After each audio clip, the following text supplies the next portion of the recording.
เนาะน้องถวยทองกับน้องจ้อยเพิ่นเฮ็ดเวียก2คนมื้อนี้พี่น้องเอ้ยน้องจ้อยก็มาซอยน้องถวยพี่น้องเนาะซอยกัน2ไอ้น้องว่าทางพ่อแก้วยังเพิ่นไปเวียกเพิ่นบ่อยู่พี่น้องเนาะ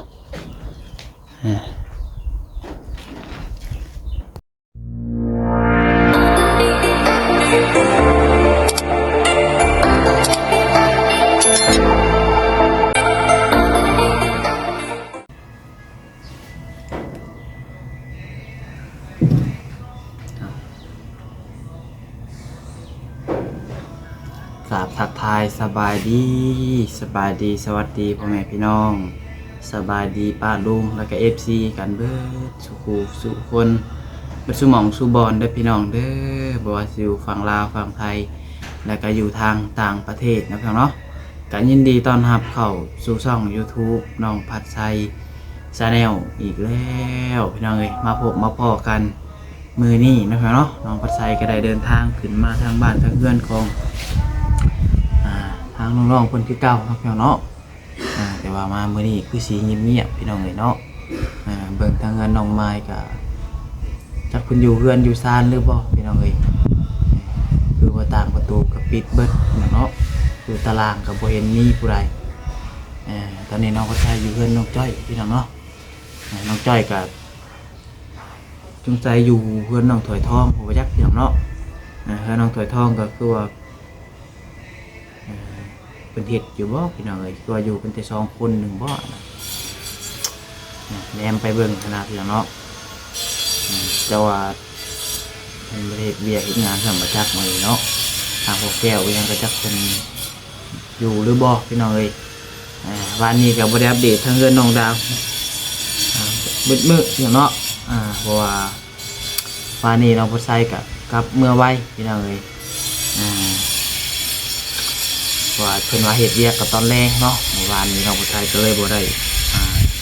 ถ่ายพี่น้องเอ้ยคือมื้อนี้ก็สิได้เมื่อไวคือเก่าพี่น้องเนาะก็สิเที่ยงๆบ่ได้พี่น้องเนาะช่วงบ่ายๆก็สิออกเมื่อเพราะว่าในนัดทางไอ้ทุกค่ำเนาะเพิ่นสิมาลิ้นน้ำอยู่เรือนพี่น้องเอ้ยมากินปลากินหยังนี่แหละพี่น้องเรือนน้องก็ใช้พี่น้องเนาะพอเพิ่นก็สิได้กลับไทยแล้วทางไอ้ทุกค่ำเพิ่นก็เนาะอย่างไรก็คันว่านะเดี๋ยวเราก็ใช้ถ่ายคลิปให้เบิ่งมื้อเดียวก็เดินในคลิปไอ้ทุกค่ำก็ได้พี่น้องเนาะพี่น้องเดี๋ยววันนี้น้องก็ใช้แอปเดตเบิ่งทางเรือนทางสายของน้องถวยทองผู้ใดพี่น้องเนาะว่าจุนี่ก็บ่มีคนอยู่พี่น้องเอ้ยน้องก็ใช้รถมาจอดไว้นี่แล้วมาเปิดคลิปอยู่นี่เลยพี่น้องเนาะจอดไว้เพื่อนน้องจ้อยเพราะมันพวกมันยังเนี่ยพี่น้องเนาะผู้เดียวคือเก้าพี่น้องเนาะสายลุยเดียวพี่น้องเนาะตั้งแต่สับบริไปกับทางอ้ายเพิ่นกะลุยเดียวตลอดเดือนนี้พี่น้องเนาะไปยังได้กันฝากไปพี่น้องเป็นกำลังใจให้น้องปลาไส้ในเด้อพี่น้องเลยเนาะคนละแช่พี่น้องเลยเดี๋ยวไปเบิ่งทางนั้นก่อนเนาะ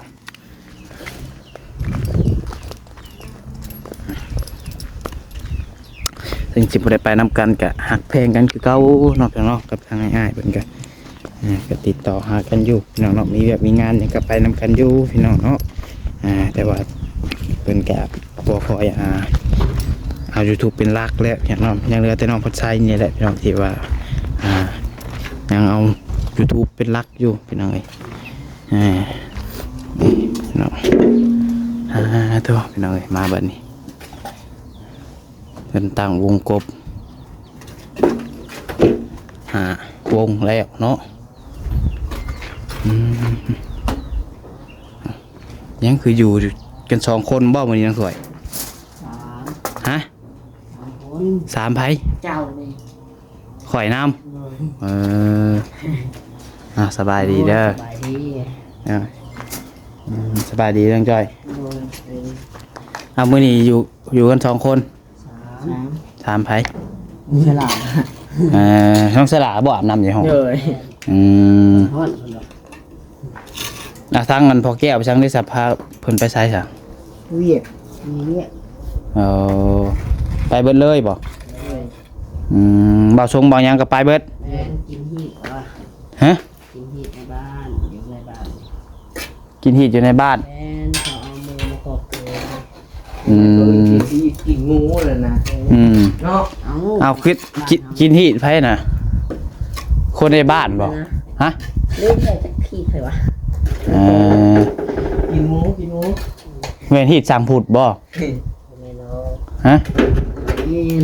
คือจานว่าเนาะคือว่าเราเว้าอยู่มื้อน่ะสังพุดกับผู้ซอย ว่าหยัง อ้าวเราก็ยังบ่ได้แต่งแล้วว่ะพวกผู้ใหญ่เพิ่นนั่นนัดเดือน4เราก็เดือน4มื้อนี่แหละแต่ว่ามันบ่ท่วมบ่ทันเราอ่ะขาดองล้านห้าขาดอง ล้านห้า เขาเคยว่าโอ้มีอยู่บ่ว่าขาดองล้านห้า มีเชื้อติด หน้าเลย สร้างพุทธกับผู้ช่วยให้เด้ขาดองล้านห้ากับคำสลึงหนึงคำ2สลึงบ่ล่ะวงก่อนสลึงหนึงให้น้องจ้อยมีอันนี้จะได้บ่น้องจ้อยล้านหนึงล้านห้านี่คันได้ล้านห้านี่ 10 คนเลย เอา10 คนเลยอ๋อโต จะเบิ่งเอา ที่ดึกแท้อันนี้เนาะ 10 คน เ เดี๋ยวเอาเขาเรียกกลุ่มอยู่บ่ นาะ ผู้หนึ่งก็ให้กินผู้หนึ่งก็ให้เขา นั่นน่ะเนาะ บ้านเพื่อนเลยโอ้เสียจ้อยจะลีจ้ะ โอ้เบิ่งเฮือนกำลังบักใหญ่เนาะเฮียจ้อยต่อไปก็เป็นเฮียจ้อยแล้วบัดนี้น้องไม้ก็ไปอยู่เพื่อนบ่มื้อนี้ เล็กไว้จับนะน่าจะอยู่ว่า ใช่คือบ่เห็นนั่นเลยซะ บ่ตักมัน ว่าเพิ่นอยู่เทางเฮือนผมบ่เกิบก็บ่เห็นได้อันบ่มีคนอยู่ใช่บ่จักเหมือน ยัดเพิ่งเมื่อยัดเพิ่งเขาดินในบ้านนะครับ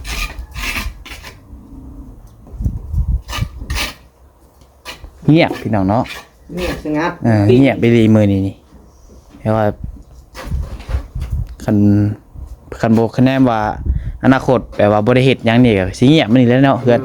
ย่านเดียวเฮือนไผเฮือนมันแหล้วเนาะอันแล้วนี่ครับพี่น้องเอ้ยดนๆมันลิ้นนํกันเทื่อนึง เอาไปอยู่ได้อยู่เพื่อนแล้วล่ะหาเงินได้ เห็นบ่ ทางไปเนาะ น้องจ้อยก็ไปหาเวียกบ่ ไปนี่ บ่เทื่อนเด้ซะ แล้วอยู่ยังอยู่มีเงินไทยเก่าแล้ว ไปหาเงิน ย่านว่าเอ้ยเนาะปะเฮือนไว้บ่ เอาไว้ทำแล้วก็มานอนมันจะไปไหน มันได้บ่มีเงินใช้นอน หาเฮ็ดก็นี่แหละ อืม คนใดเพิ่นจ้างเฮ็ดเพิ่นก็ไปเฮ็ดให้เพิ่น เป็นยังไงล่ะ ฮะอ๋อ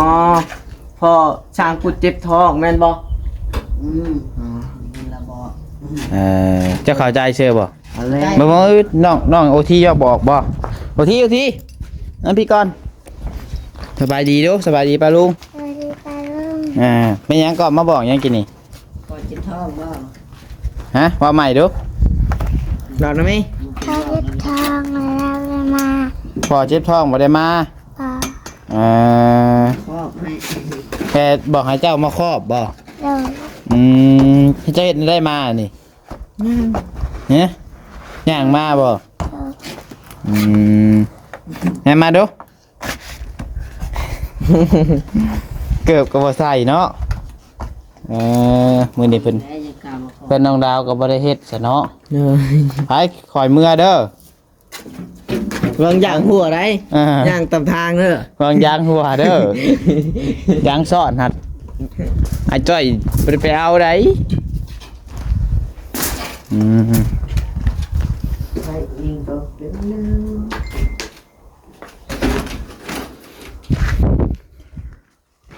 น้องจ้อยมาซอยน้องถ้วยมื้อนี้เนาะวันนี้ก็มาซอยบ่ วันนี้ได้5วันเลย ซอยสังพูดประวัน บ่ได้ช่วยเลยไปจุคนปูนช่วยเพิ่น อ้าวสรุปซอยคือบ่ได้ซอยเด้อนี่ ก็ช่ำบ่ได้ช่วยเลยเป็นคนปูนใช่ ตลาดผู้ชมดูสาวโก้สำนักกระทรวงแล้ว มาได้นะไก่วงกลมนะเก็บมา นะ ติดบอก อย่างอันเดียวเนาะอันวงวงกบพี่น้อย ใช้ ยังบ่ได้ตั้ง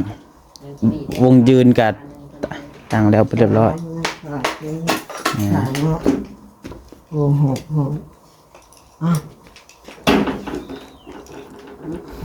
วายอยู่ได้นี่คือน้องถอยทองพี่น้องเนาะ อ้าวเอ็ดห้องเจ้าห้องใช่นี่ ก็สิแล้วแล้วก็นี่ เจ้าห้องโอ้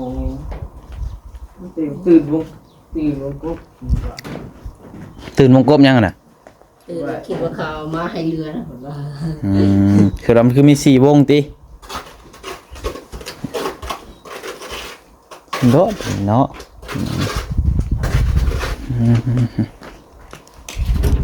ว่า บูเมื่อยในรถจอยมาต่อย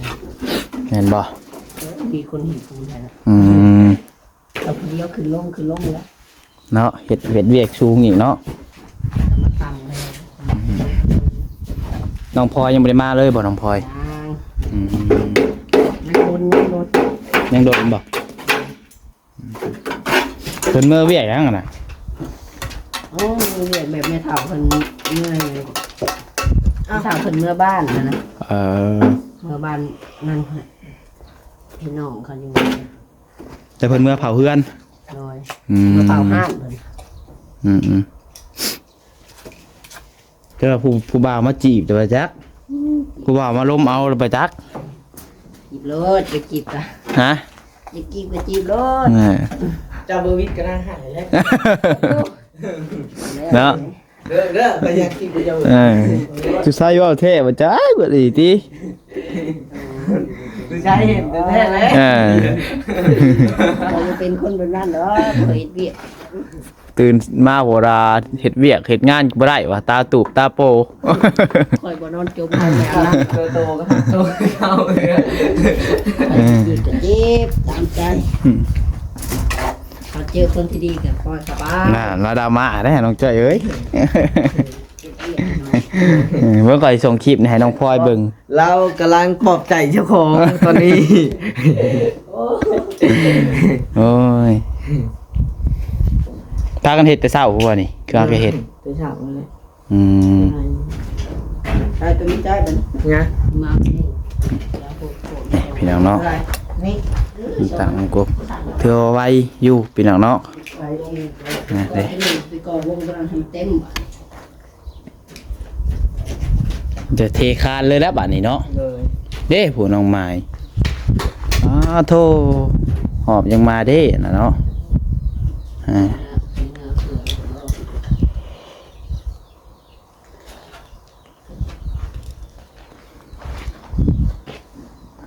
ก็สิฮอดมือขึ้นเฮือนให้น้องจอยกันเนาะอีก2มื้อแล้วบาดนี้ อีกสอง นี่เราสิไปตัดผมน่ะ ยังหูทำมืออื่น เอ้าเพิ่นยังบ่ฮู้เพิ่นเขาสิขึ้นเฮือนแล้วเพิ่นยังบ่ฮู้อยู่ไปบาดไปตัดมือขึ้นแล้วบ่ได้เวลาเด้อมื้ออื่นนี่ก็เวียกหลายแล้วมื้ออื่นนี่ถ้าเบิ่งบ่เสือบ่จักสิเมียนเฮือนบ่จักเฮ็ดนั่นเฮ็ดนี่ไปตัดโลดมื้อนี้ครับคะแนนว่า ตัดตอนเช้าไปตัดอันนี้ตัด ก็ให้น้องสลาตัดให้ รถตรงดึกบ่มีระเบิดเลยเนาะได้บาย ใส่อันนั้นก็ได้ใส่มือเอาของเด้อมือ อาสามได้ดิ ยันลูกบ่เห็นเช่นผมยังบ่ได้มี ไปตัดไปเตรียมไว้โลดมันพวมันมีเวลาแล้วเอาเห็ดบาดเดียวบุบบับนี่บ่ทัน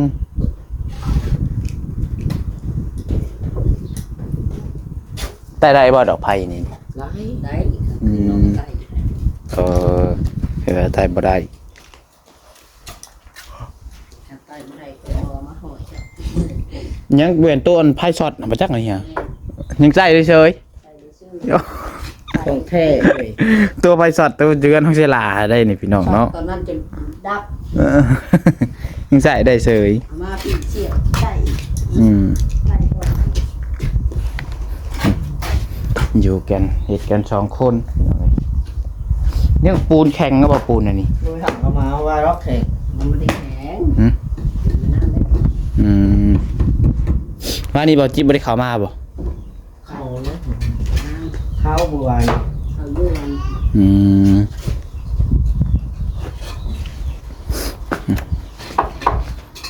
ว่าเป็นกอต้องให้มันเต็มแล้วก็เทคานแล้วบัดนี้เทคานแล้วก่อขนคุ้งพี่น้องเนาะ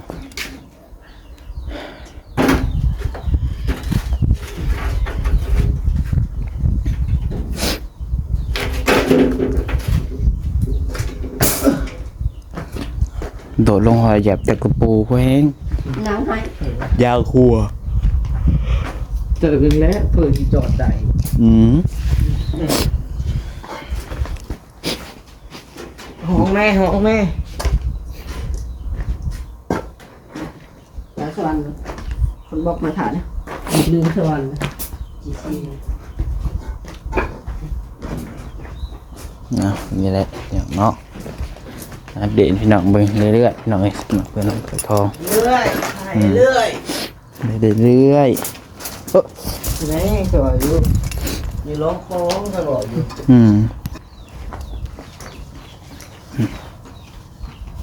บอกเป็นอย่างไรเติบพี่น้องเนาะเกือบแล้วพอแล้วนี่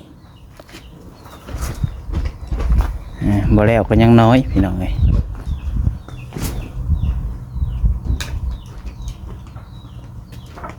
น้องจ้อยนอนใส่คือดีน้องจ้อยนั่นในตูบนะ รถไฟ รถผู้สาวเจ้า จะกันบ่ จักจันมีหรือบ่ยามนี่ เจ๊ว่าได้ยินเสียงมันห้องชื่อ เออมันห้องเลย โอ้แล้ว เจ้าเคยไปติดอยู่บ่ เคยแล้วเนาะอะไรแล้ว เจ้าบ่เคยใช่ไหมจัก ไม่เคยเลยจันเป็นตัวนี่ใด อืม มีปีกคือ เป็นคือตักแตนนี่ไปจักเนาะ แม่และคือเตะเลย มันมีปีกคือกันบ่ โอ้มีปีกคือจันเลยไปตามที่ดินอีกได้ อันนั้นอะไรอืม นี่ก็ให้ จัดการเฮ้ย อ๋อจริงด้วยเลย ไม่เสียปักเลยตายหรือเปล่านี่เสีย น้ำ ลูก เนี้ย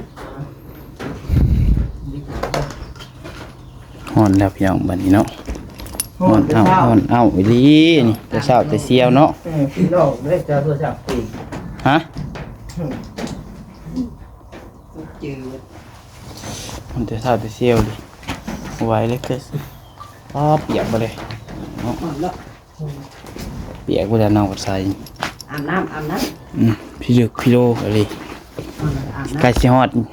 ยามบุญแล้วบัดนี้เนาะบุญสงกรานต์แล้วบัดนี้ มันถึงหรอว่า เอ้าสิฮอดแล้วยังเดือนเดียวนี่ ำปิดเดือนนี้เนาะ วิทย์เดือนนี้ก็ห่วยเริ่มแล้วบาทนี่ เดือนแล้วชนะมาเลย เอาเงินเซ็นเอาเนี้ยจริงๆชี้ได้ตัวฉากนั่นเลยเพราะว่านึงเป็นครูปักเชียนใหญ่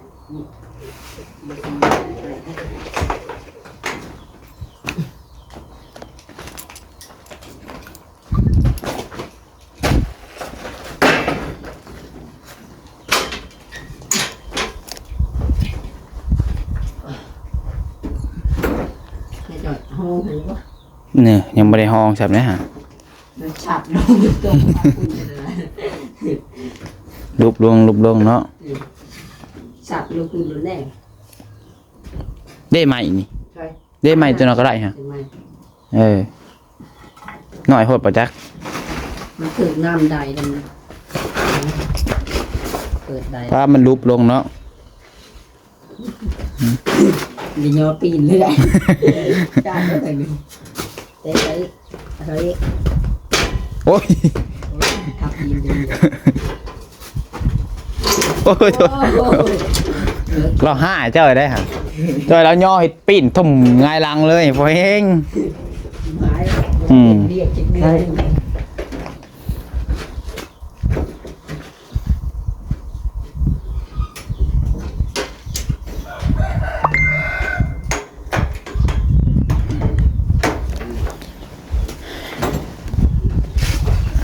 หนังเนาะ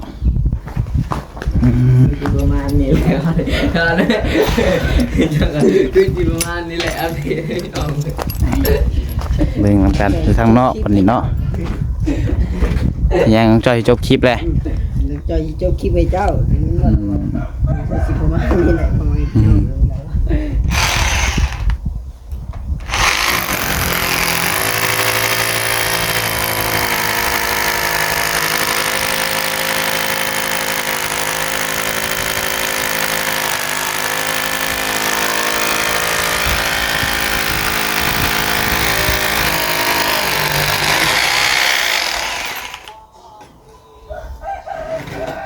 ตัวนี้ เล็กมา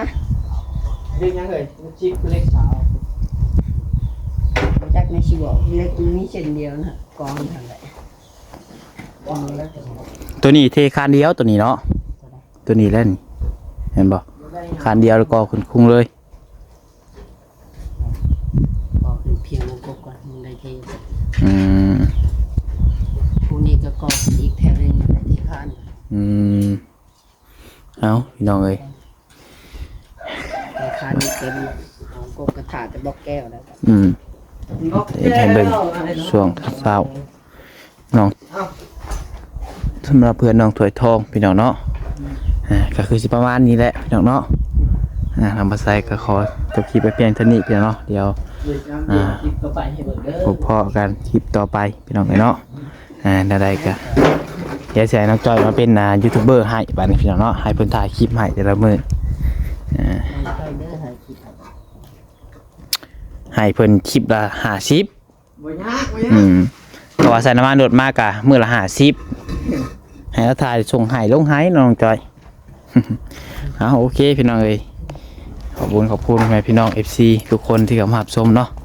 ได้ก็ฝากกดไลค์กดแชร์ให้แน่พี่น้องเนาะเป็นกำลังใจให้น้องจอยกับน้องถวยแน่สุดท้ายนี้ขอกล่าวคำว่าสบายดี